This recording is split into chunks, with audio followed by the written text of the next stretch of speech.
Now the talks are Kelsey Plum is on the trade block. They're looking to move off of Kelsey Plum. She's only under contract for this season. They are so bad to the point where she might not want to come back, and they don't want to just lose her for nothing. That is the claim lighting this entire story on fire. Kelsey Plum could become the asset that starts something much bigger. But the distance between discussing a trade and actually landing Caitlin Clark is enormous. They could be gaining assets through trading Kelsey Plum that could help them land Caitlin Clark. They're building a brand new facility that will be ready in 2027 next season. Magic Johnson ain't no fool. They are making a move to get Caitlin Clark, and it looks like this head coach. Listen carefully to how the theory is being constructed. The Sparks would collect assets, open a new facility, reshape the organization, and eventually make a run at Clark. Each piece sounds plausible by itself. The question is whether those pieces genuinely connect, or whether people are building a finished puzzle from several unrelated moves. That distinction matters because Clark is not simply another star guard who can be recruited with a persuasive presentation. Indiana controls her contractual situation, has invested heavily in building around her, and understands exactly what her presence means to attendance, television audiences, sponsorships, and the franchise's national relevance. Los Angeles cannot just decide that it wants the biggest attraction in women's basketball and expect Indiana to cooperate. Still, there is a reason this speculation refuses to disappear. The Sparks are approaching a possible organizational reset, and major resets create possibilities that would have sounded ridiculous months earlier. The part worth watching is not merely whether Plum gets traded, it is what Los Angeles would be trying to accomplish after that trade. Because the most important asset in this entire discussion might not be a player at all. Martin. Now, take a look at this. Head coach Lynn Roberts is going to get fired. I'm just putting it out there. I'm letting y'all know now. I know she's going to get fired. She knows she's going to get fired. Now the conversation expands from the roster to the sideline. The prediction is that head coach Lynn Roberts will be removed, creating another opening in a franchise that has already changed leadership above her. That is an aggressive conclusion, not an established fact. Roberts had not been fired in the material presented here, and certainty should not be confused with evidence.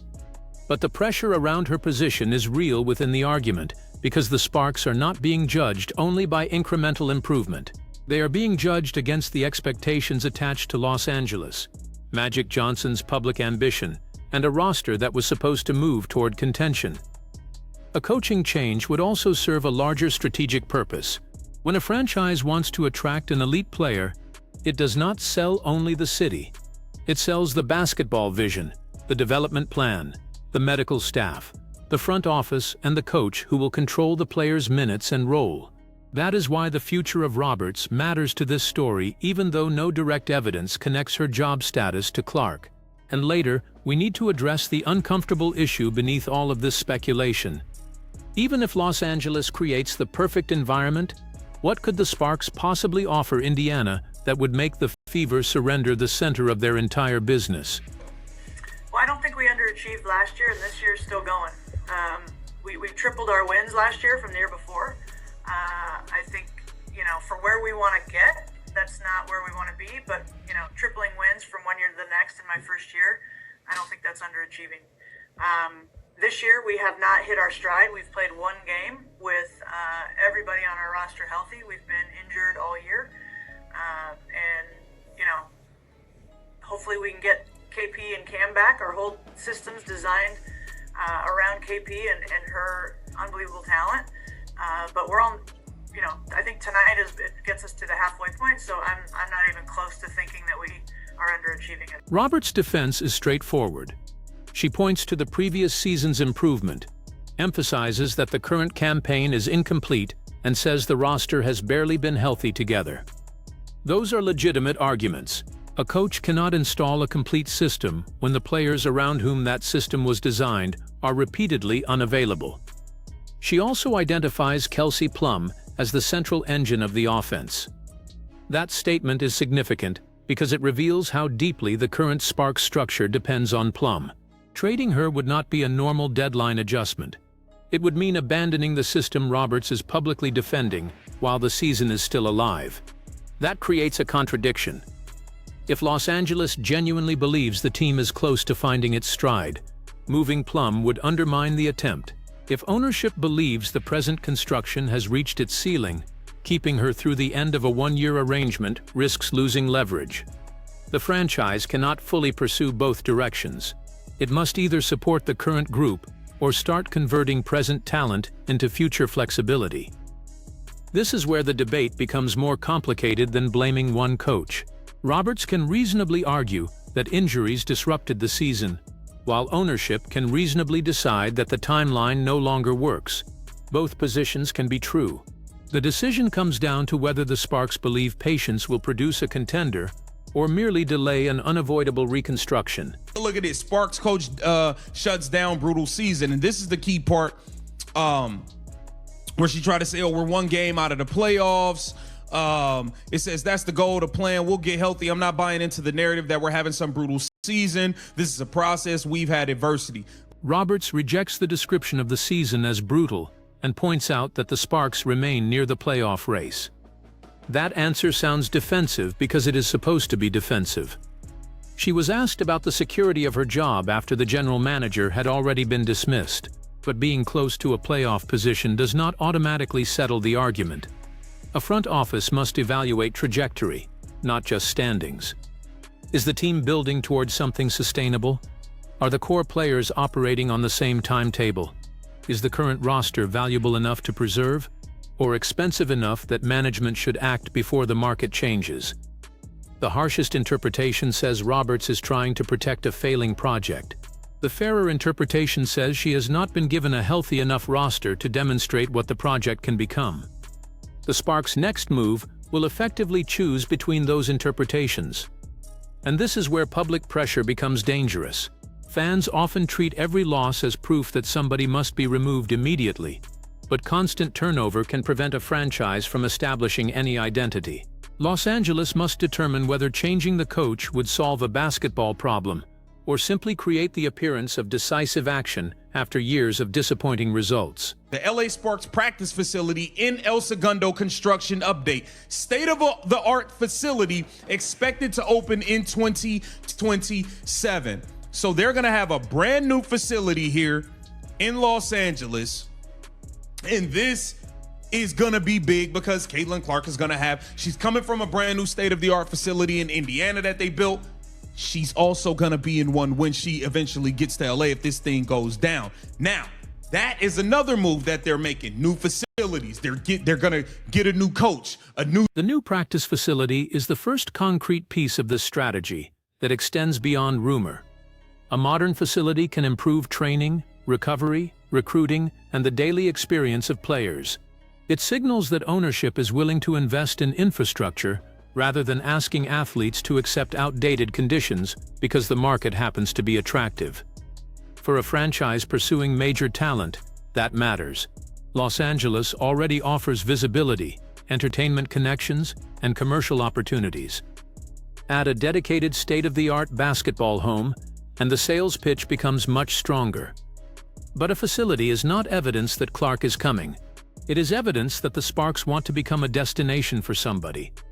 Clark's name dominates the discussion because she would create the largest possible transformation, but nearly every premier player would value the same improvements. The timeline is also revealing. The facility is described as opening in 2027, which makes this look less like an immediate rescue mission and more like preparation for a future competitive window. Los Angeles may be trying to align new leadership, cleaner finances, younger assets, and better infrastructure at the same moment.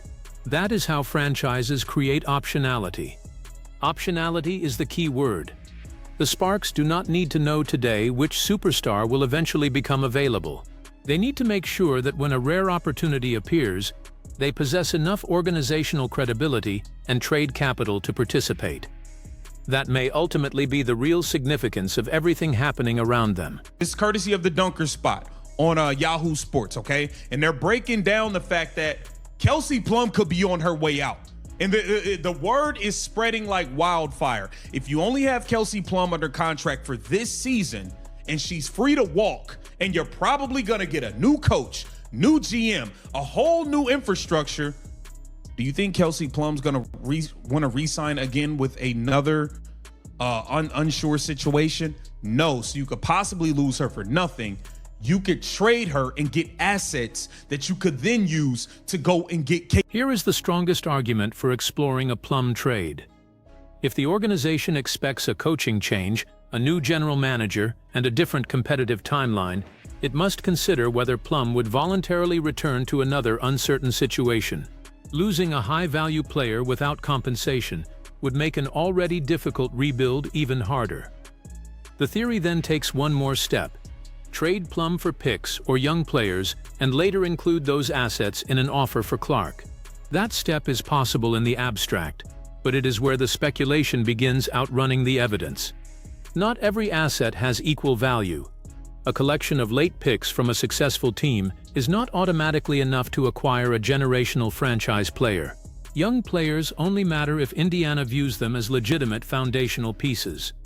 The Fever would also have to believe that keeping an unhappy Clark, assuming she ever became unhappy enough to demand movement, was worse than accepting the package presented by Los Angeles. None of those conditions has been established here.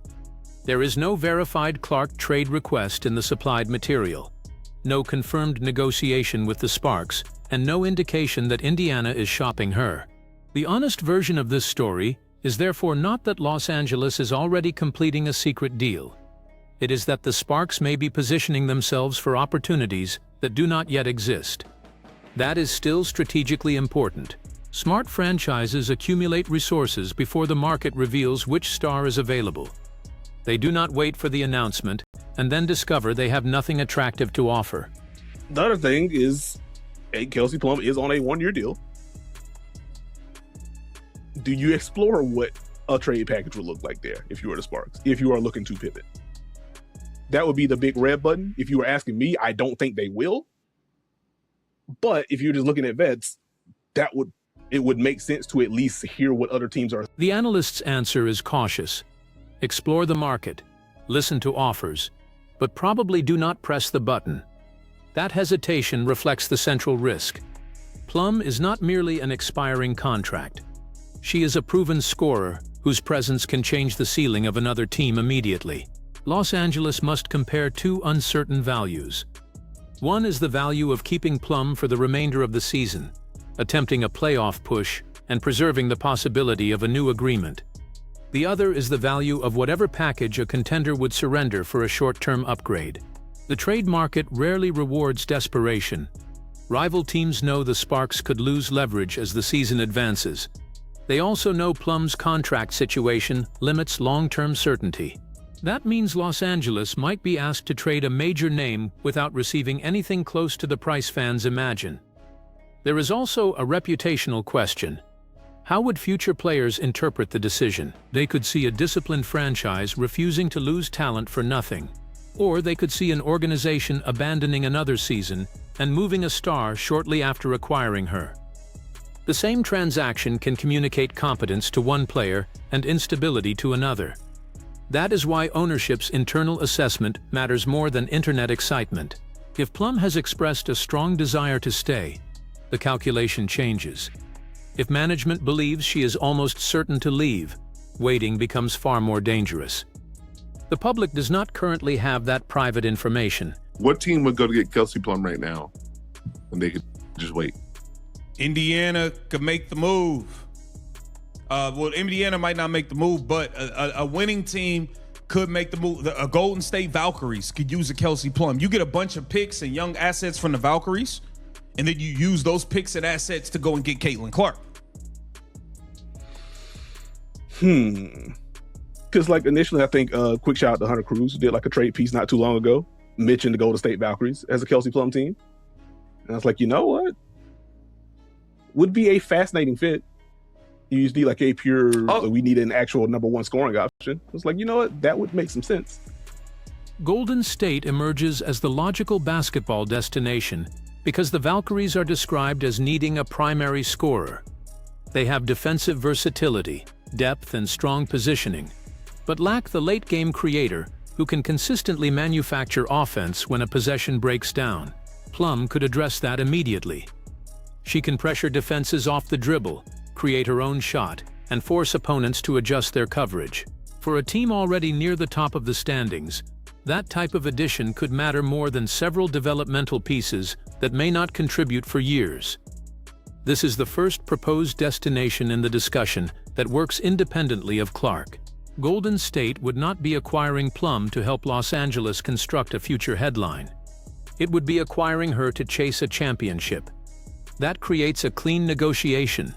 The Valkyries receive present production, while the Sparks receive future value. The problem is price. A contender should not empty its entire asset base for a player it might only control temporarily. Los Angeles, meanwhile, cannot justify moving its offensive centerpiece for a modest return merely because a broader rebuild sounds exciting. The deal only works if both teams value time differently enough to compromise. Golden State's urgency would come from believing this season offers a real opening. Los Angeles's urgency would come from believing its current window is already closed. If both beliefs are strong, a trade becomes realistic. If either side hesitates, the conversation probably remains exactly what it is now, an intriguing deadline concept. I mean, look, the talks are heating up. Kelsey Plum, you're either going to lose her in the offseason for nothing, or you can get something, you can get assets for her now. I don't see, it doesn't make sense why you wouldn't want to get this done. Take a look at this here. Probably not happening, but she is really the only player at this deadline that could actually swing a title race. Of any other players we'll talk about this video, none of them are that significant to the degree of Kelsey Plum. The argument for acting now is that Plum may be the one available player capable of materially changing a championship race. That gives the Sparks leverage, but only if several serious contenders believe the same thing. A bidding market is more important than one interested team. Los Angeles would want organizations competing against each other, because competition increases the chance of extracting premium picks, young players, or both. Without that pressure, the Sparks could be forced to choose between an underwhelming offer and the possibility of receiving nothing later. Notice how far we have moved from the original Clark claim. The immediate decision is not about choosing Clark over Plum. It is about determining whether Plum's trade value today exceeds her basketball value for the rest of the season and the possibility of retaining her afterward. That is the responsible framing because it does not require inventing private conversations. A Plum trade can make sense even if Clark never becomes available. The return could support a traditional rebuild, help acquire a different star, or create enough flexibility to build around younger players. Clark is the most dramatic possible outcome. But a well-run franchise cannot make every decision dependent on the least controllable scenario. Los Angeles must create several paths to relevance, not one fantasy path that collapses if Indiana refuses to participate. LA has now parted ways with their general manager Reagan Peebley after a couple seasons. Just rough decision-making process from the Dominique Malunga trade for Kelsey Plum, giving up Sarah Ashley Barker, trading Rickea Jackson for Ariel Atkins. Yo, that GM that got fired made some horrible moves. How do you give up Sarah Ashley Barker, who you took in the top 10, who was balling, played well as a rookie? Now she's a starter. She's a starter in Portland. You gave up Rickea Jackson. Granted, she tore her ACL after, but giving up Rickea Jackson for Ariel Atkins, that GM had to go. That's crazy work. Atkins giving out all of those bad contracts, just down the board, a lot of bad decisions from that front office. The dismissal of general manager Reagan Peebley is presented as evidence that ownership has lost confidence in the previous roster-building strategy. The criticism centers on the cost of acquiring Plum, the handling of young players, and a series of contracts viewed as unfavorable. Some of that evaluation is complicated by hindsight. A transaction that looks defensible when completed can appear disastrous after injuries, unexpected development, or changes elsewhere in the league.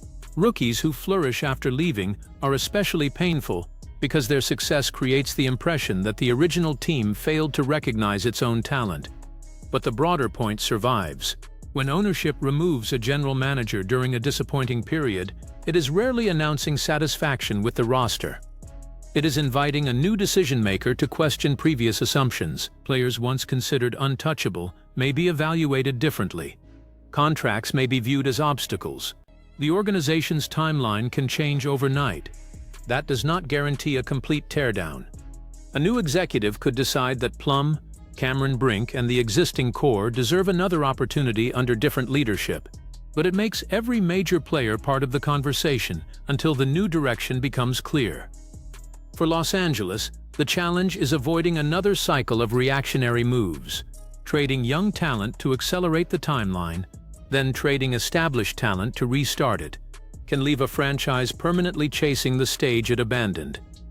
The next front office must identify a coherent competitive window and stop switching plans whenever immediate results disappoint. If I had to imagine, this is an ownership decision. If ownership believes that Kelsey Plum is not coming back and they want to pivot from here, they want to move into like more of a rebuild, a retooling period without Kelsey Plum, get younger, get off of these long-term deals, then why not trade her now? 1-year deal, you trade a lot to get her, the number 2 overall pick. So if there's going to be a trade that's going to happen, who could do it? The one team I look at as a serious contender for this is the Golden State Valkyries. This is where ownership becomes decisive.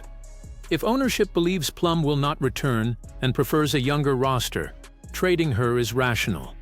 But that conclusion depends on 2 private judgments the public cannot verify: what Plum wants and what the Sparks believe they can become with her. The organization paid a major acquisition cost to bring her to Los Angeles. That creates emotional pressure to recover comparable value. But sunk cost should not dictate the next move. The relevant question is what choice produces the strongest future from this moment forward. Keeping Plum because the franchise already spent heavily would be poor reasoning if management believes the partnership is ending. Trading her simply to prove the previous regime made a mistake would be equally poor reasoning if the offers are weak. This is also where the Clark theory starts to reveal its true shape. Los Angeles does not need to be secretly negotiating for Clark right now for these moves to matter. It needs to become the kind of organization that can survive a superstar negotiation later. That means controlling its draft capital, developing players other teams actually want, and establishing leadership that can present a credible basketball plan. A city and a celebrity ownership group can open the door. They cannot complete the deal. Trade negotiations are won with leverage, and leverage must be built before the phone call arrives. Golden State's roster is so well built around not having a number 1 option. They have Gabby Williams, who's a great player, but not your number 1. Veronica Burton, a lot of wings, Cecilia Zandolazini, Janelle Salon. They got the defense, too, with Kia Stokes at the 5. They have a lot of defense, athletes, wing depth, point guard play with Veronica Burton, Caitlin Chen's breakout in year 2. They just don't have that elite late game creator, big time shot creator. And if you add Kelsey Plum to that roster, that is a legitimate contender. For me right now, they're just not at that level. They're a good team, good playoff team. I just can't imagine them going deep into the playoffs, just winning deep playoff games and like winning those games in the clutch. But you add Kelsey Plum to the fold. The basketball case for Plum in Golden State is convincing. The Valkyries already possess many of the complementary qualities a star scorer needs: defenders, wings, ball movement, and players comfortable without dominating possession. Adding a late-game creator could reduce the burden on everyone else. That is exactly why Golden State should also be careful. A strong roster can become unbalanced if a major addition changes the roles that produce the success. Plum would need to elevate the existing structure rather than turn it into a completely different team overnight. For Los Angeles, Golden State's depth could be attractive because a rebuild needs more than theoretical draft value. It needs players capable of becoming part of the next competitive group. The Sparks would have to identify which pieces fit alongside Brink, which contracts preserve flexibility, and which assets could later be combined in another move. Now we reach the payoff that the Clark speculation often skips. Even a strong Plum return would probably represent only the beginning of the asset accumulation required to pursue Clark. Indiana would have almost no incentive to accept a package built primarily from secondary pieces and uncertain picks. The Fever would likely demand a return that reflects Clark's value not only as a player, but as the economic engine of the franchise. That price could be so severe that Los Angeles would destroy the supporting cast it was trying to build for her. This is the superstar trade paradox. A team wants the star because it believes she can complete the project, but acquiring her may require dismantling the project. Unless Clark publicly forced the issue and sharply reduced Indiana's leverage, the Fever could simply refuse. That is why no facility, friendship, or preferred coach can substitute for an actual negotiating position. And that is just so the talks are picking up. I mean, it's all over. It's all over online. Kelsey Plum, either way, she won't be back with the LA Sparks next year, and they are. I believe they are going to get as many assets as they can for her. You're going to lose her for nothing, and you're not going to make the playoffs with her. You're not making the playoffs or winning anything with Kelsey Plum. You are better off getting rid of her, getting as many assets as you can to potentially The final argument is blunt. Move Plum, collect assets, and rebuild around the possibility of Clark. That is an exciting vision, but possibility must not be presented as certainty. The verified spine of the story is narrower. Los Angeles has undergone a front office change. The team's coach is publicly defending its progress. Plum's contractual timeline creates a legitimate strategic decision. A new facility is being constructed. Analysts can reasonably discuss whether Golden State would be a strong trade fit. The claim that all of those developments are specifically designed to acquire Clark remains an interpretation. There may be people around the Sparks who would love to pursue her. Magic Johnson has every reason to dream about restoring the franchise to national prominence.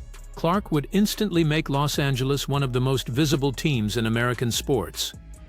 None of that proves Indiana is prepared to negotiate. The most intelligent plan for the Sparks is therefore bigger than one name. They should determine Plum's intentions, hire leadership with a coherent timeline, avoid selling low, preserve meaningful assets, and build an organization attractive enough that elite players begin considering Los Angeles before they are recruited. If Clark eventually becomes available, the Sparks would then have a real seat at the table. They could offer infrastructure, market opportunity, a tailored basketball vision, and whatever trade capital they have accumulated. If she never becomes available, those same improvements would still help them pursue other stars and develop a contender. That is the real test of this strategy. Does it remain smart when the dream scenario is removed? Trading Plum can be defensible if the return advances a broad reconstruction. Firing Roberts can be defensible if the next coach fits a clearly defined system. Building a new facility is valuable regardless of who uses it. Those decisions become reckless only when they are made as desperate bets on one player Los Angeles does not control. Indiana also has responsibilities in this equation. The Fever cannot assume Clark's presence guarantees permanent patience. They must provide competitive coaching, roster construction, medical support, and organizational stability. A franchise player may be under contract, but the relationship still requires constant investment. If Indiana creates dissatisfaction, other teams will prepare to exploit it. Los Angeles is clearly capable of becoming one of those teams. The city offers commercial reach few markets can match. The Sparks possess championship history. Their ownership has enormous visibility. Cameron Brink and Kate Martin give the roster connections that fans will naturally discuss. A modern facility strengthens the practical side of the pitch. Yet relationships and location are supporting factors, not trade currency. Indiana would focus on what it receives, how quickly it can recover competitively, and whether moving Clark is better than every available alternative. That is an almost impossible standard, unless circumstances change dramatically. So the headline is not that Caitlin Clark is already on her way to Los Angeles. The headline is that the Sparks may be approaching the kind of organizational reset that allows them to chase a player of that magnitude someday. Plum's future could be the first major decision in that reset, but it will reveal the franchise's direction more than it reveals Clark's destination. Now the choice is yours. Should Los Angeles trade Kelsey Plum while her value could influence a title race, or keep her and give this roster one more chance to prove it can win? And if the Sparks are truly planning for a future superstar move, would you sacrifice years of assets for Caitlin Clark? or build a deeper contender without betting everything on one impossible deal? Tell me which path you would choose in the comments. Like the video and subscribe for the next development.